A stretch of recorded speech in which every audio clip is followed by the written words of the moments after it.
Right now on Denver 7 News at 4, the countdown is on and Colorado's eyes are on the prize.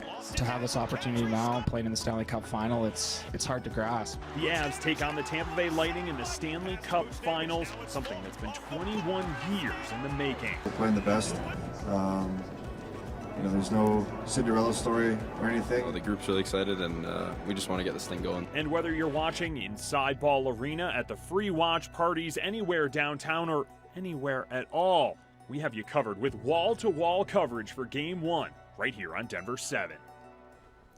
Thank you so much for joining us. I'm Jason Grenauer. Put on that burgundy sweater, pull out that white pom-pom, fire up all the small things, and get ready to yell, hey, hey, hey. It is Game 1 of the Stanley Cup Final, just 2 hours away. We have team coverage tonight, and first we want to get things right on over to Denver 7's Lionel Bienvenu. Lionel, I've been pumped all day. Oh, I couldn't tell.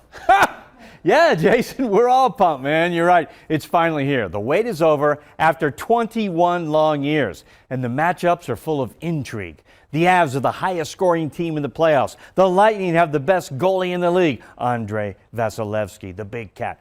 Now, the Lightning also have the experience factor. Two-time defending Cup champs.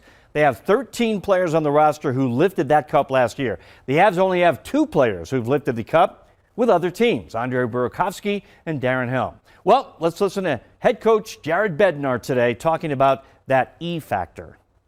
Obviously, Tampa, this third straight trip, they've been, one of the top teams in the league for the better part of a decade.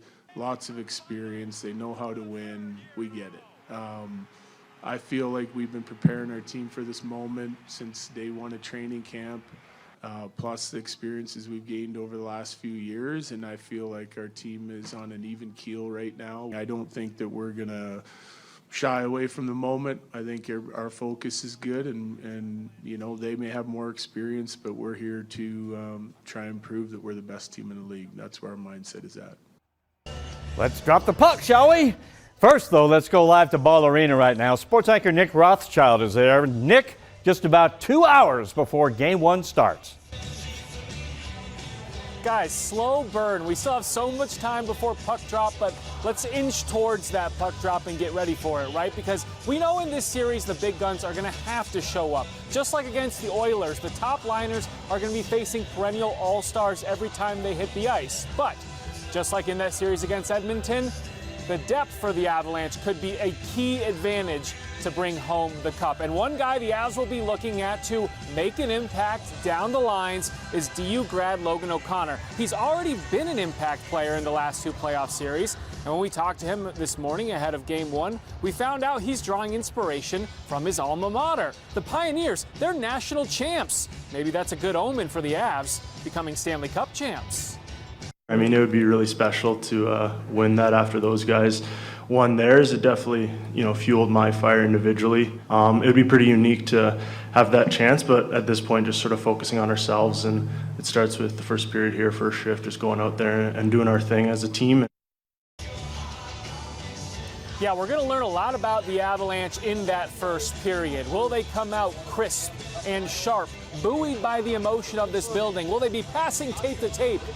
Or will they be sluggish because of the long layoff between games? That we will find out. I, for one, think that won't be happening, but it's something to monitor. Back to you. Our Nick Rothschild, we will see you for the pregame show in just a little bit. Well, Nick was inside Ball Arena. Now let's check in outside with Denver 7's Danny New. Danny, how are things out there? A little hotter than inside, I would guess. I feel bad for a lot of fans who are making the trek from the parking lot to the arena. They're in their sweaters, it's heavy, then they go in there where they have to keep ice cold, so a different temperature. I'll probably get sunburned, but that's okay. It's worth it. It's so much fun. We've been here since like 2, Jason, and there's just been so many people here because the Stanley Cup Final is about the experience. It's Lord Stanley. There's an aura to it. They just opened the doors like 30 seconds ago, but there were so many people waiting to get in, and I talked to a bunch of people that got here around 2 o'clock to ask them why they got here so early, and here's what they said. Is like 2:15. Game doesn't start for basically 4 hours, and you guys are here. Why are you here so early?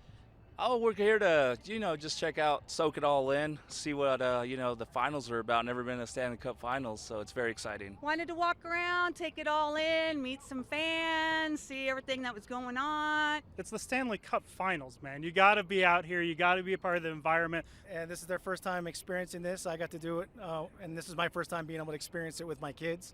But we wanted to take it all in. We want to see the cup. We want to hang out with the fans. We want to have a good time. It's been a really good time, and I can't wait for this puck to finally drop. Jason, sending it back to you over in the air conditioning. All right, our Danny New. Now, Danny recently moved here from Florida and is actually a Lightning fan. So let's check in with a Colorado native, an Avs fan, born and bred. That would be Denver 7's Russell Haythorne. He's out at the watch party at the Tivoli Quad. How are things looking out there, Russell? Jason, I'm surprised we let Danny New go on the air for this game, given the fact that he's a Lightning fan, but whatever. We've got the Avs logo right here, and I am certainly a Colorado Avalanche fan as a Colorado native. We're at the Tivoli Quad, where this watch party just opened up to the public. The gates opened about 5 minutes ago. We're right outside the historic Tivoli Brewing Company, and Cam is panning around the quad. Essentially what you have is 8 beer tents and then screens, large viewing screens set up throughout the quad. You've got a screen on the west side, a screen on the east side, and then one over the main stage there. And then just beyond the main stage, there it is, the ball arena, ready for puck drop in about 2 hours. Just about 200 yards from here. This watch party is free and open to the public, so for those who do have tickets, for those who don't have tickets, you can come down here and enjoy a refreshing drink on this hot afternoon. And then check it out on the east side. They have all of these food trucks lined up as well to keep the crowd well fed. We caught up with a few Avs fans just a few minutes ago.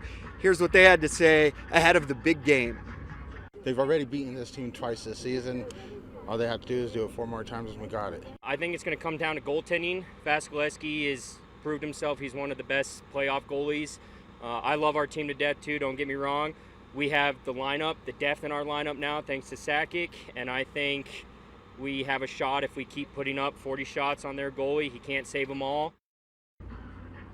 And there's the story of the afternoon back here live now. Pallets of ice out here. You've got the security guys getting some shade below that rather skinny tree.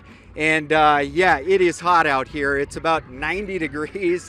When you're standing in this open field, it feels even hotter than that. That might be why we have a late arriving crowd this afternoon. But the excitement is here, the energy is here, and we will certainly be here throughout the evening bringing you all of that. For now, we're live in the Tivoli Quad. I'm Russell Haythorne. Jason, we'll toss it back to you. All right, Russell, thank you. Just give it a couple hours and he will have plenty of company. Now, as fans begin to fill up Ball Arena, safety at these big events is a big priority. So let's talk about what you can and can't bring through security over at Ball Arena.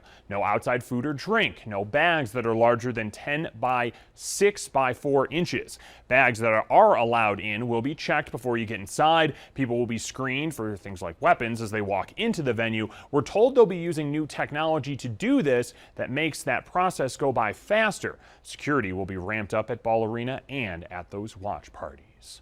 Now, all the people wanting to get downtown will definitely create some congestion tonight and likely throughout the series. RTD tells us they're adding additional train cars to help with capacity. The agency is also working with its contractors to make sure that they are all well staffed. We spoke with RTD this afternoon, and they say although they are prepared for this game, there might be some more trouble come Game 4.